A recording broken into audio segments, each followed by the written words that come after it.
Hi guys, what are we doing today? Welcome back and thanks for all the likes on the other videos for the dragster, most appreciated. Today we are going to make one part, so mainly all of the lathe, and I started on it. So it is the starter hub. Well, it's got two functions. We are going to mill a big hexagonal on here, and on the back it mounts an aluminium drive pulley, like one of these. For a change, instead of just making it on the hoof, I made a plan, so we can have a look at that. I'll bring you in. So here's the plan. We made some features of it already. So we got this diameter here. That's this one here. We bored it out, and it's a press fit onto the crank. And then let's just see. This is the frontal view. Look at it like that. So we got all our diameters here, and here we got all our distances. And this is a little diagram of the aluminium pulley. So the aluminium pulley will slip over. He sits on here. The flanges here, so keep the belt on. They're either going to be part of the pulley or they'll become two separate discs. And then I haven't drawn it on here because it gets too convoluted. We've got a bolt pattern here of 10 bolts. 5 of them we use to bolt the pulley on from the back, put the screws in this way. And if we have a separate flange, then we'll use the same thread. So we have a screw from the back, we have a screw in from the front to screw the disc on. Then we need to turn this down to this diameter, and that's the diameter it's got to be to mill the hexagonal for the starter motor. And the first thing that we're going to do is we're going to counterbore this up to here, 1 inch. This is one inch long. The crank is about there, so there's a little gap. And then we can have a clamping washer in here and a big Allen short bolt that screws into the crank to bolt this on. The bolt circle here, so 5 of the holes will be used for the hub, and the other 5 holes, same as this. This is the front hub for the supercharger, and it'll get an aluminium version of one of these on it, sort of with the same counterbore inside, and it slips over. And then because once the pulley is on here, it's quite close to the sprocket, I gave it an eighth wiggle room for the chain, so we can't put a conventional extractor on it. So that's why we'll be using this thing. I made it years ago. It screws. It was originally for the Triton, but we don't use it anymore because we've got a spline shaft. But it screws onto the hub, like so. And then you can hold the hub still and tighten the nut up. If you want to get it off, you screw this part on top, like so, and then it turns into an extractor. So it's good that we can use it again, because I made it years ago. So there we are. So the first thing that we're going to do is do this counterbore here. Originally I was going to put a thread in here and use this extractor, but I might as well go with the other one. So we just need to bore that out 1 inch internal diameter, and then we put this register on here. He is 1730 in diameter, 875 deep,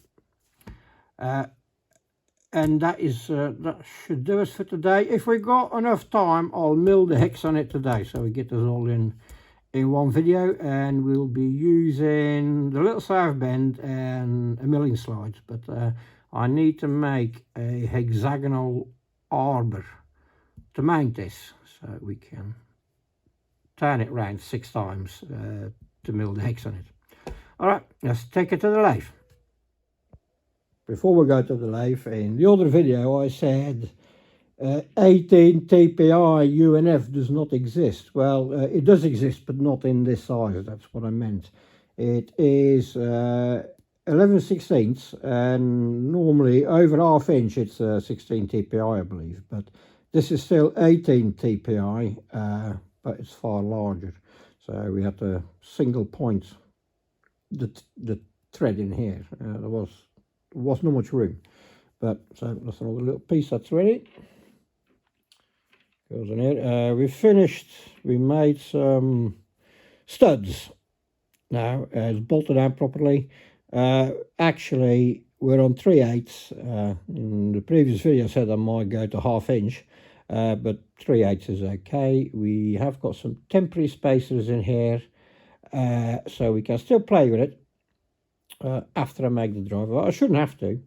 And then once this is tied in, then I'll make the end spacers for both sides. The middle ones are made, the big ones, and that's another job done. So the back of the hub, the flange, be here for the belt drive that goes to the supercharger. This is exactly an 1/8, and that is the clearance that we get here. It's just over an 1/8. So that's that. Right, let's go to the lathe and do some work.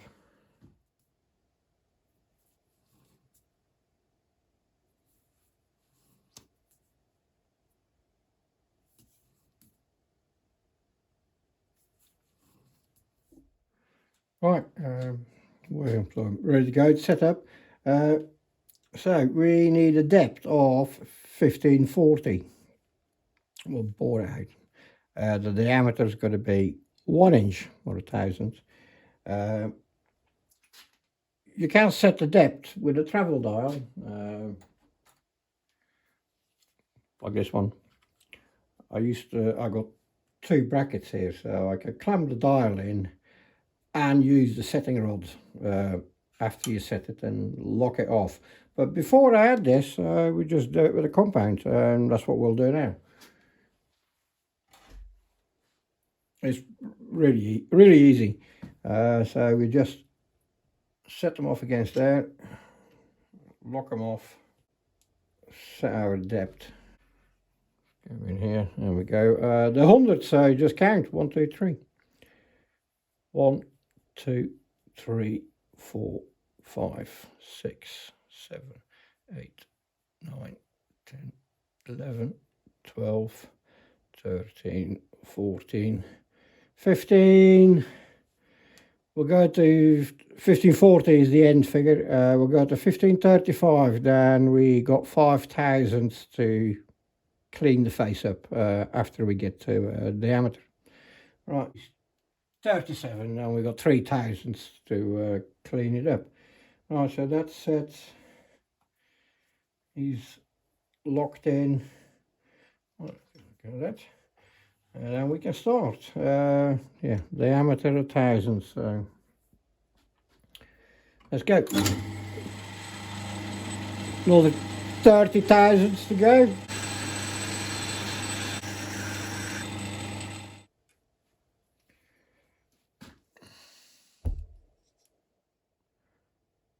Right. So the next thing start that register for the hex, and then after that we need to make a mandrel, a 6-sided mandrel to mount it on, and then we can start milling the hex.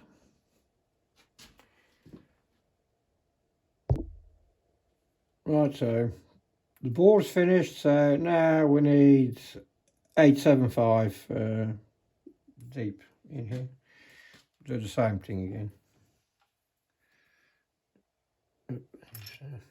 Lock him off.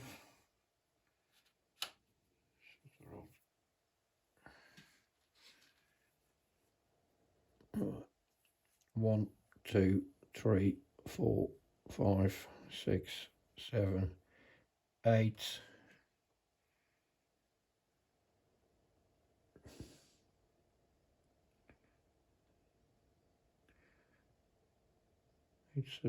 So we'll go to 870, and then we've got 5 thousandths again to face it. Right, he's done, that's done.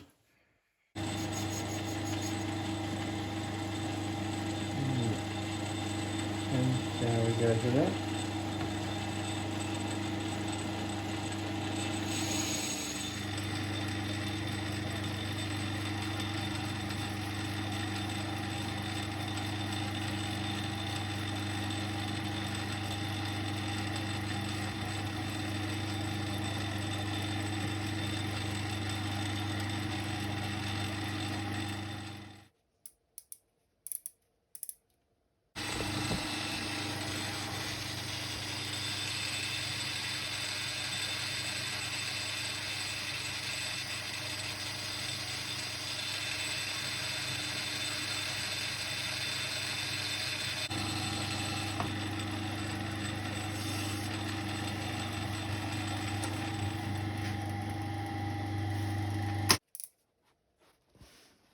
Where are we?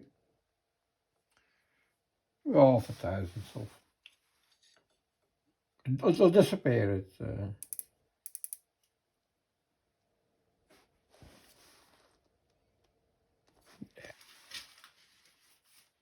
Within 0.5 thousandths. The next thing to do is we need to, well, first we need to make an arbor. We've got a bit of a hex bar here. We'll turn the inside diameter, turn a spigot on here, drill and tap it for a nut or an Allen key. Then we can bolt it onto the milling slide, and then we just go like that. Mill the sides. See how that's going. Okay, we're making the arbor to mount our piece on so that we can mill the hex. It's that piece. So we want the internal diameter here. So look at that, it's machining really nice. Right, 25 thousandths. That's 30 thousandths. See how it goes with that. It's nice still. It machines really nice. Right, we're set up for milling the hexagonal. Just on 10 thousandths parts. You can see it. There we go. So nice and smooth, and it is parallel, so it is trimmed in okay. So I'm quite happy with that.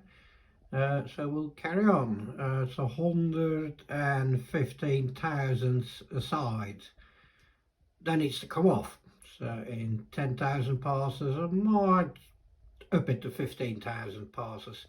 We'll see how he likes it or not. Ignore the side of the milling cutter. We don't need that bit. The front is nice and sharp, and he has got a radius, so we should end up with a radius at the back. So yeah, there we go.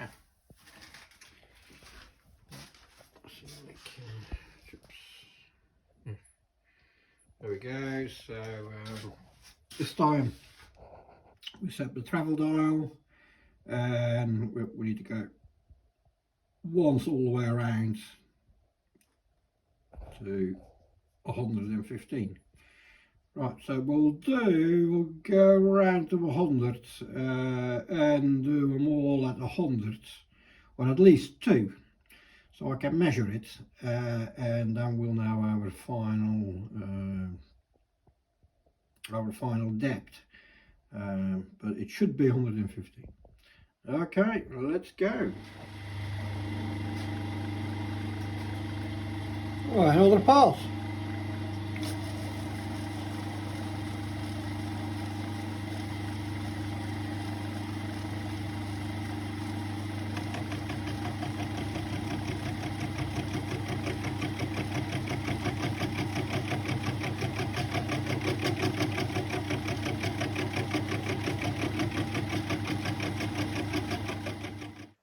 Right, we've done the first side. I took 100 thousandths off, and then we've got another 15 thousandths to go, so it's 130 a side. That needs to come off to make the hex. The diameter across the points here is 1730, so we've got to take off to get to 1.5 inches on the hex.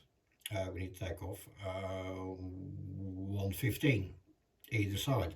So I took 100 off, and I will go all the way around, just in case, but it's working out absolutely great. I'll show you.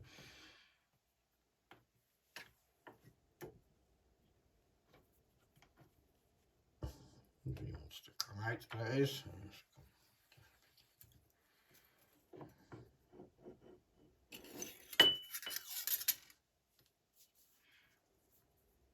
Look at that. That's lovely. Just not hitting the sides here, so that's great. So, and the numbers come out. It's so it,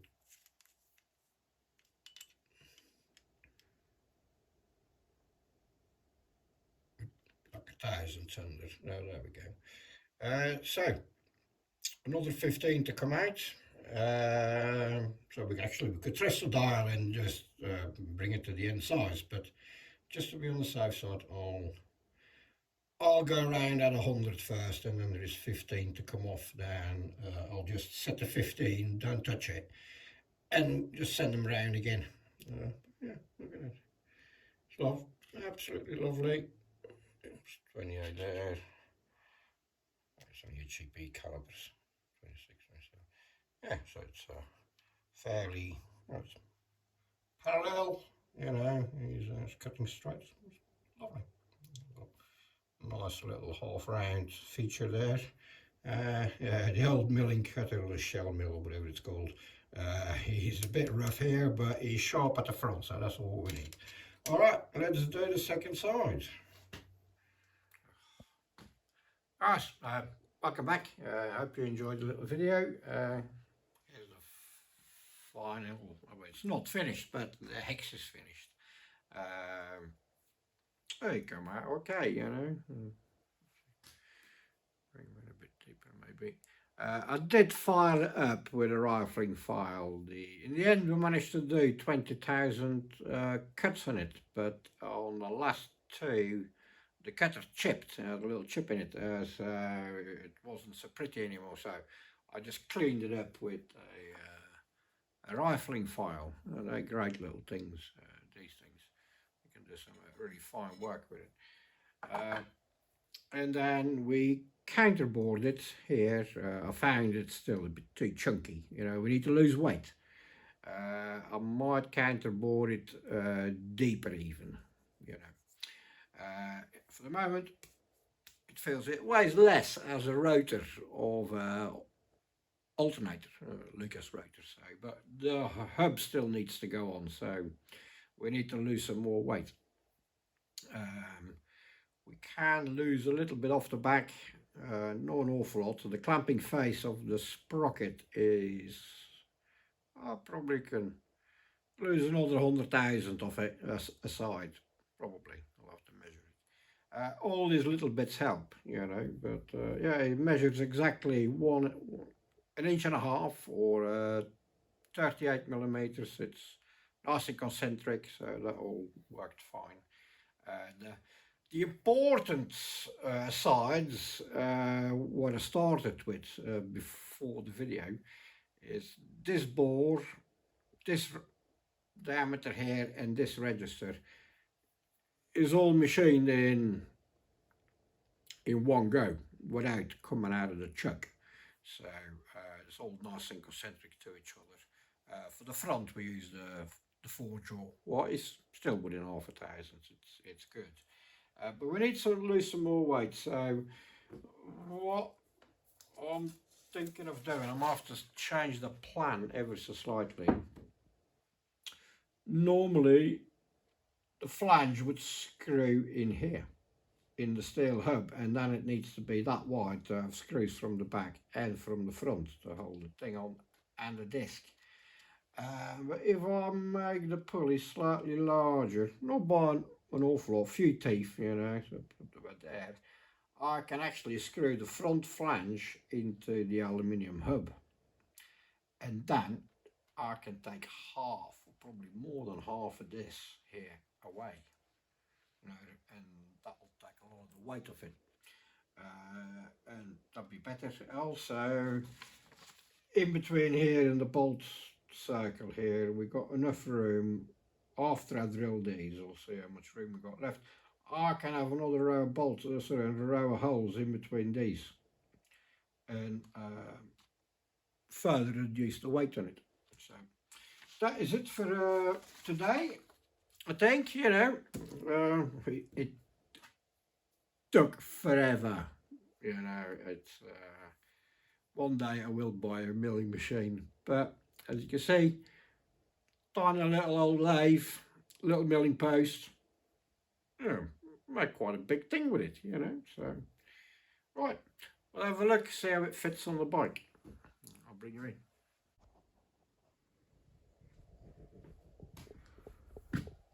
So there he goes. I won't push him all the way on because then he gets proper tight on there, but yes, there we go. So we're crank start.